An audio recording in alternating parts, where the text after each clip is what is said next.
My name is Joe Peroni, and this is the Rise Above Project. And today I want to talk about who won and who lost in the Johnny Depp Amber Heard trial. Now, I know there's a lot of lawyers out there, and they can really break this down in a professional way, in the way it should be. But I don't really want to talk about the law. That's not my strong suit. So what I do want to talk about, though, is from a psychological position. And this is how I see it. Obviously, the big winner would be Johnny Depp. Obviously, we all know this. But let's talk about some other winners here, such as the real victims in these types of situations. Especially when we're talking domestic violence, what we really want here is for men to be able to have a voice, or any victim to be able to have a voice and not be afraid to come forward. Again, as a winner here, all the men who have been shamed into thinking that they cannot be victims because they're men. Another winner here is, I would say, equality. Because the difference between right and wrong has nothing to do with gender, and I think we should understand that. And to the jurors' credit, and to a lot of people, especially when you see it on the internet, because I think Johnny Depp not only won in the courtroom, but he also won in terms of the way you saw the public stand behind him, is I think we are becoming more equal in the sense of people did give it a chance to see who was right and wrong here. And because he's a man, it didn't stop him from being abused. And in the past, I would think that a lot of men would be afraid to come forward to say that they were abused in some way. So I think the winners here are any victims that are afraid, or that need a little push, or need a little bit of extra courage to come forward. Because if the evidence and the facts are on your side, I think people are willing to hear it out now, no matter what the situation, no matter what your gender, no matter how much money you make or don't make, or no matter what your nationality may be. So I think we are moving, in a sense, to a little bit more equality. So I think there's winners there to be had. Let's look at the losers. Amber Heard, obviously, lost. The people who also lost, I would say, people who believe that only women can be victims. Ideologically driven and not science-driven domestic violence organizations. Now, keeping in mind, I am also a marriage and family therapist. And unfortunately, I see this all the time. I have been told time and time again that men are the perpetrators, women are victims, period, end of story. When you look at the Duluth model, which is probably today is not the time to go through the Duluth model, but this is what most domestic violence organizations are based off of. And a lot of well-meaning women will look at this and think it's an actual science-based type of thought, and it's not.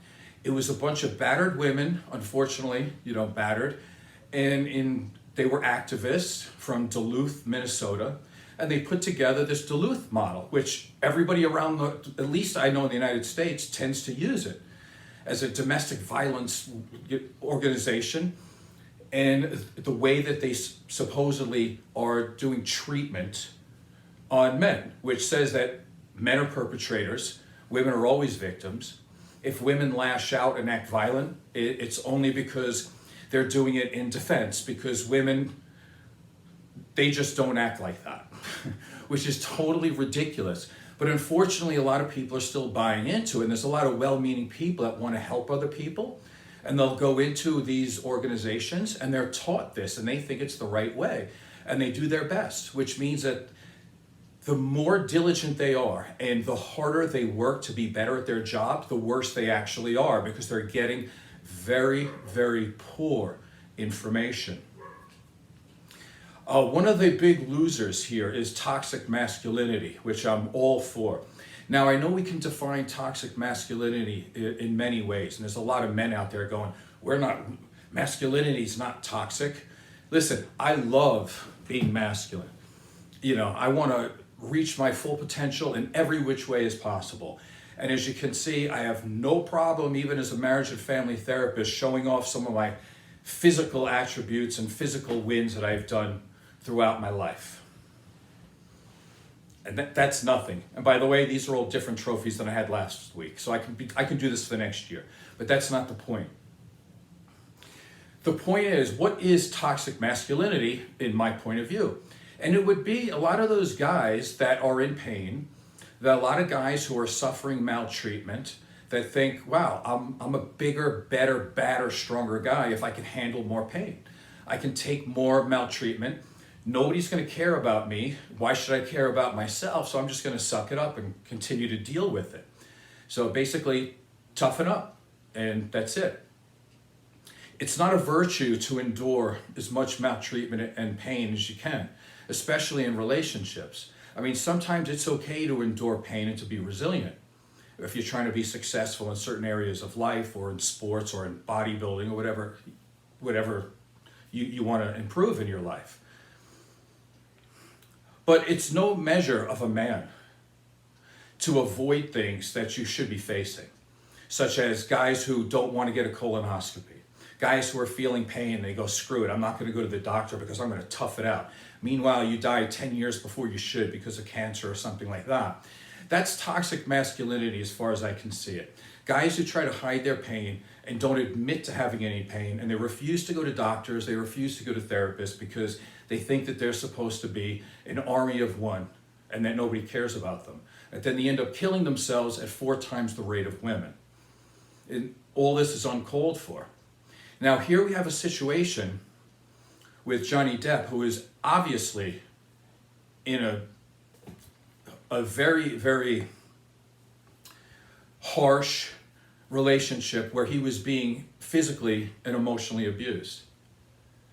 And we'll talk about this a little bit later, but how many men will come forward with this? They tend to take it. And so because of this, it might open up a few other men's minds to say, I don't have to deal with this. And if a woman's going to say something, I can say I'm also being abused without shame, and to be able to come forward just like he did. So I thought that was a very strong thing to do. And what's also worth mentioning is I think Terry Crews in his book did come out, and he also said that he was sexually abused. I don't know if everybody knows Terry Crews, but here's one of the most masculine guys you'll ever see.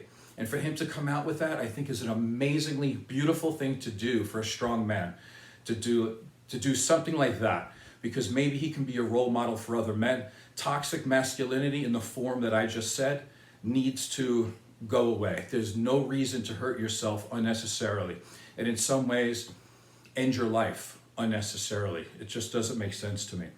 So also with this case, I want to talk about a couple of very interesting quotes. One of the interesting quotes I heard was this: because of Amber Heard losing this case, they said this case was a huge setback for women. Now listen, I'm as liberal as the day is long, and I've said this openly many times, but this is the stuff that ruins it for liberals, and why liberals or Democrats lose elections is because they go too far to one side. To say that this is a huge setback for women makes no sense, even to most women. Let's go over this. The judge was a woman. The 2 main lawyers in this case were women.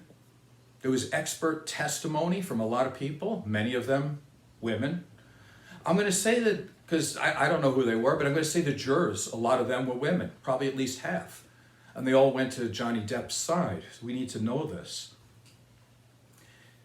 I can't see in any way how this was a setback for women. Unless, of course, again, you have that thought that women are these nice, beautiful creatures 100% of the time.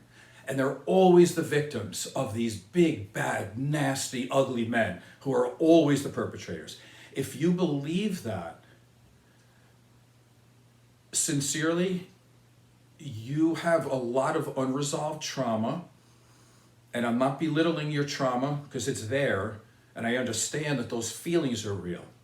But to think that half of the human race are a bunch of perpetrators and women can do no wrong, there's really a lot of unresolved trauma there that needs to be fixed. Let me go along with another interesting quote that really hit me. And this is from Amber Heard herself. She said, "Tell the world, Johnny. Tell them that I, Johnny Depp, a man, I'm a victim of domestic violence. And see how many people believe or side with you." Now, this brings up a lot of things. First of all, the belittling, the condescension, the ugliness of it. Again, how it hits into toxic masculinity, how men are these powerful guys that don't ask for help. You could sit there and take that. And it's true, because most of the time, Amber Heard unfortunately was right. People are not going to believe a man.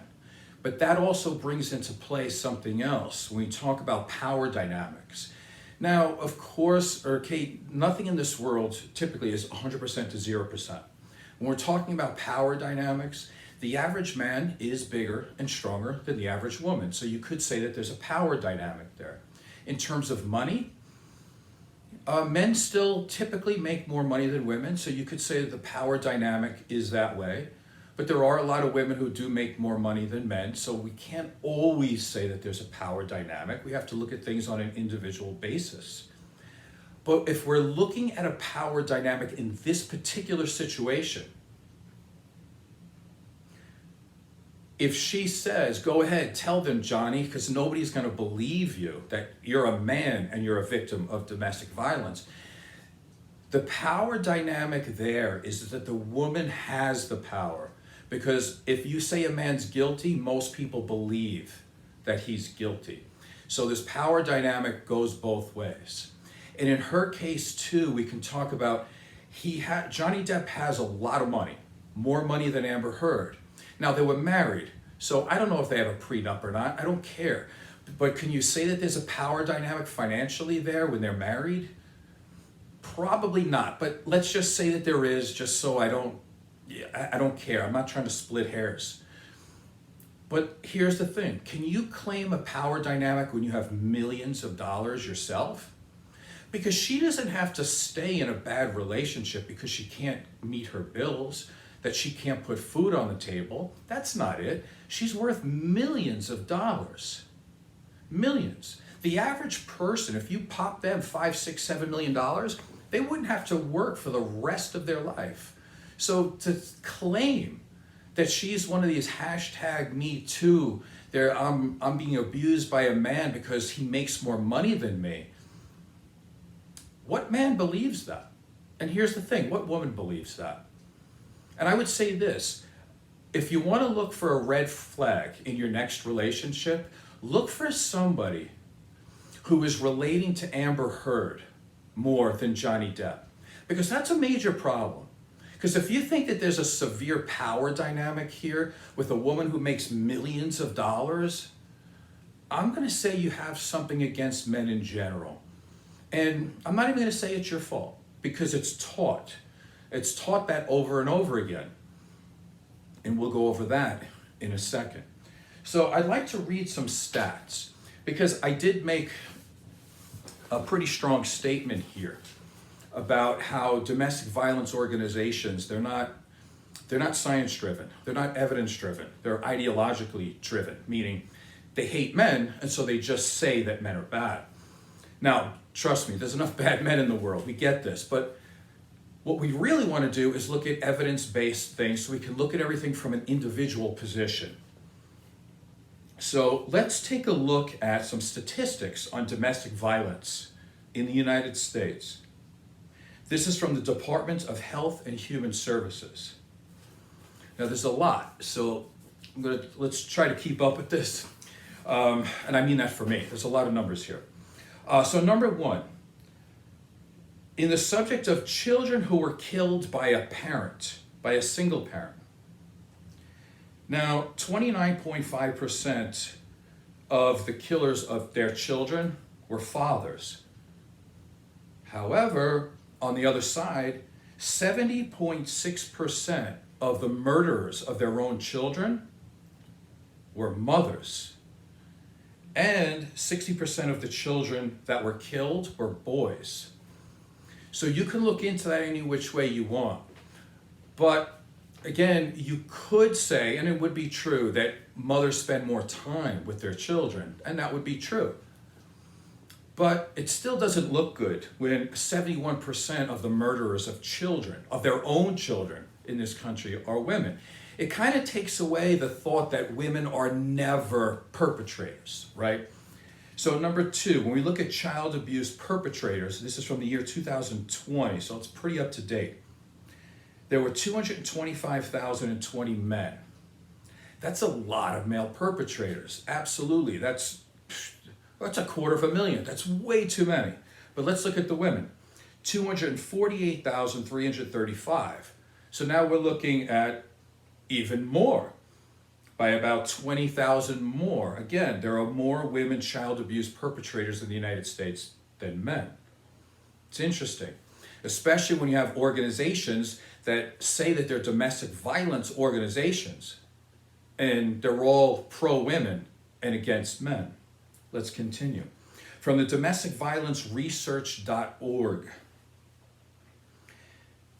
Victims in an intimate partner relationship, they say about 23% of women say that they are, and 19.3% of men say that they are. Now we can look into those numbers a little bit more, like how many men would actually admit that they're a victim of intimate partner relationship, but let's not split hairs. In that one, they are, in terms of self-report, more women intimate partner relationships where they've been a victim. Now, interesting, perpetrators in an intimate partner relationship. Men, 21.6%. Women, 28.3%. So we're looking at about 25% more women are actually perpetrating violence to their partner in heterosexual relationships. Which again, we can split hairs here and say women are much more likely to say that they're victims. Men don't want to say that they're victims. That's why the numbers end up weird. Because when you look at the actual perpetrators, there's more women perpetrators. That's interesting. So what we can also look at is bidirectional and unidirectional abuse. Bidirectional meaning is that both partners are kind of abusing each other, whether it be verbal or physical. Unidirectional, where it's one partner abusing the other partner. So as we look at this, it says 58% of those relationships are bidirectional, where both partners are guilty.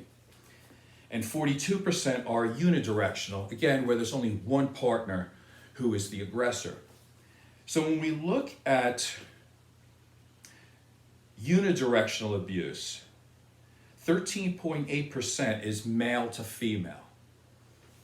On the other hand, of unidirectional abuse, it's 28.3% female to male. So we're looking at more than twice as many women are abusing men in a unidirectional fashion. Again, this is from the domesticviolenceresearch.org.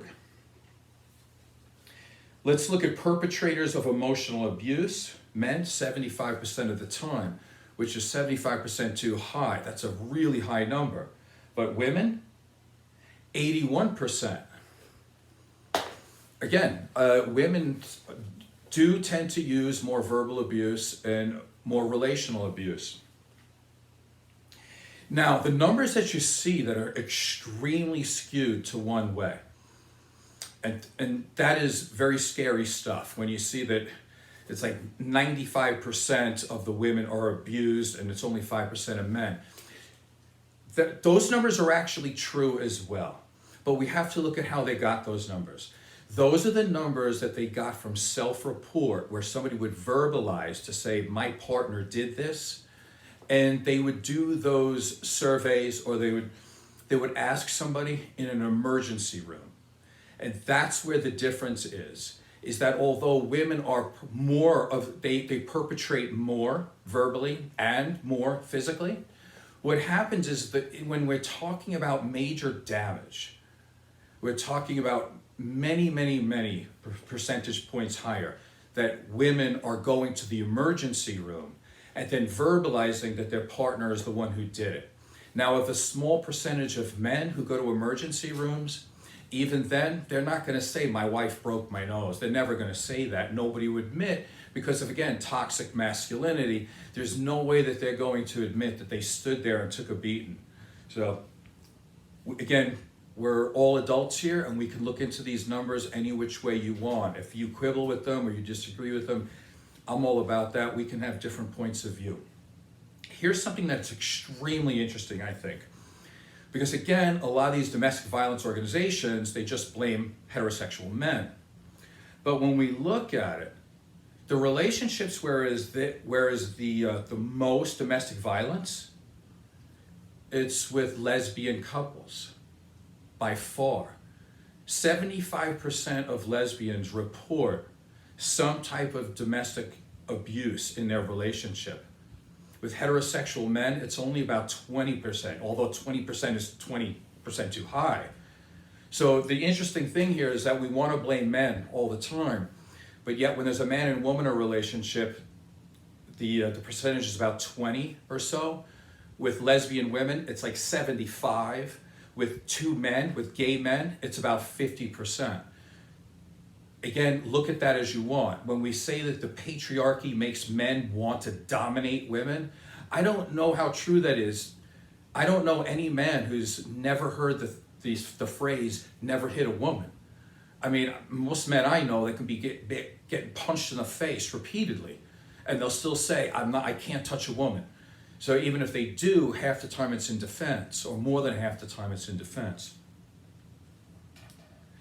So what I'd like to look at real quick is another article, and I've seen a ton of these articles, so I'm just going to pull one real quick so this is not too long of a show.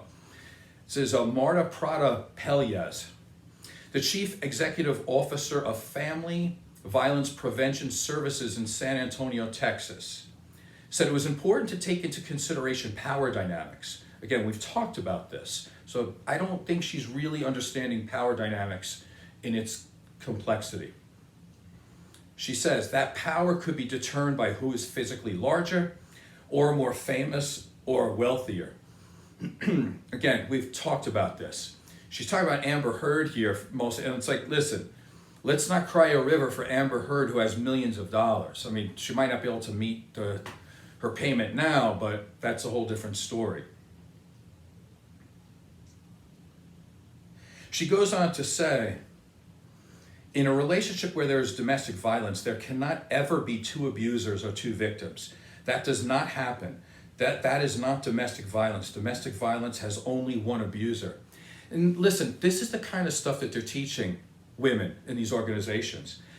So in this situation, you think she would be happy then. She would say, well, there's only one abuser. The abuser was Amber Heard, and the winner, Johnny Depp, was vindicated. No, she doesn't believe that. She believes that because Johnny Depp is a man, he, of course, was the perpetrator. And there couldn't be two perpetrators because she says that doesn't happen. Listen, I don't think you have to be a professional in any way, shape, or form to understand that sometimes people are just mean to each other. You know, it could be a Monday and a man yells at a woman. It could be Wednesday and the woman yells at the man. And sometimes people just don't treat each other with the amount of love and respect that they deserve. It can go back and forth. It's not that it's only one way all the time. People like this Marta Prada, she only believes that it's one direction all the time because if a woman lashes out, if a woman smacks a man, if she hits him over the head with a frying pan, if she curses him down every day, it's only because she's feeling a little disturbance or anxiety, and so she's doing it in response to the big bad wolf powerful man. So it's all okay for a woman to do it. That's why domestic abuse is only one way, according to people like her. We have to really think this over again, and thank God the jury did. She says, despite her best efforts to avoid the trial. Come on. I don't believe that. I heard a lot of people say that. I don't want to pay attention to that. There's much more important things in this world. But you know everything about the trial. You don't have to watch it, but you do. So let's move on from there. She said there's no winners and the only losers are the victims of domestic violence. Hold it. The only losers are the victims of domestic violence? The victim of domestic violence in the case between Johnny Depp and Amber Heard was Johnny Depp. He won the case. He did win. The only way you can say that there are no winners in this, and there's the only losers were the victims, is because she believes that Amber Heard and all women are victims by the fact of their genitalia and not by their actions. People like this, what's her name again? Marta Prada, are, I don't even know what to say. She's a clear and present danger to men and women in the United States for thinking that way. Absolutely. She said she hoped the trial did not affect survivors or set them back emotionally, and to remember that this was a trial that determined if someone was defamed.